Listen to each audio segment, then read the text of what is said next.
First, back up just a wee bit before Luke 16:19. Start with verse 13. No one can serve two masters. Either you will hate the one and love the other, or you will be devoted to the one and despise the other. You cannot serve both God and money.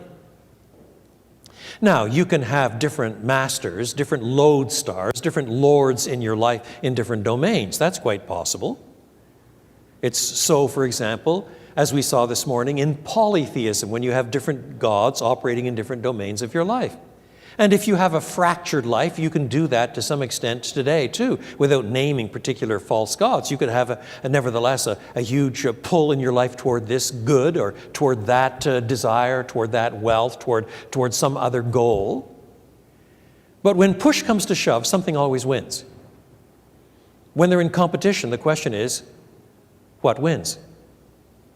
For that one is, for you, God. That's why Paul can describe covetousness as idolatry. Because if you want something badly enough, that becomes, for you, God. And in this particular case, as pretty often in Luke has a great deal to say about money.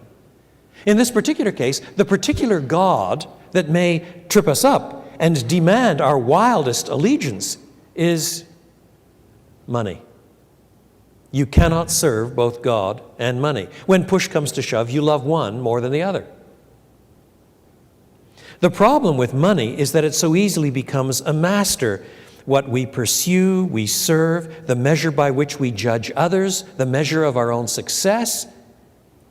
Money, in other words, has the great potential of de-godding God. You cannot have two ultimate masters in your life. So one of the things that Jesus is interested in this context, that Luke is interested in preserving in this context, is Jesus' strong insistence on the exclusiveness of God. We saw that earlier this morning in chapter 10, did we not? God does demand that He alone be God. You shall love the Lord your God with heart and soul and mind and strength. Anything less than that has already sunk into the slime of a kind of idolatry. But then, back off a little further, verse 11. This is at the end of the parable of the shrewd manager. So if you have not been trustworthy in handling worldly wealth, who will trust you with true riches? And if you have not been trustworthy with someone else's property, who will give you property of your own?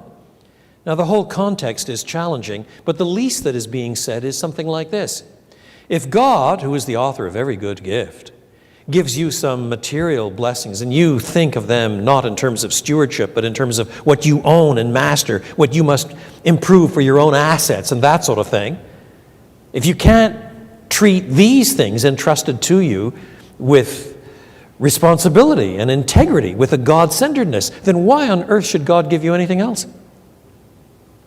Such as real riches, such as eternal riches. In some sense, what we do with the material blessings of this life already reflects where our heart is. It reflects already what we cherish the most.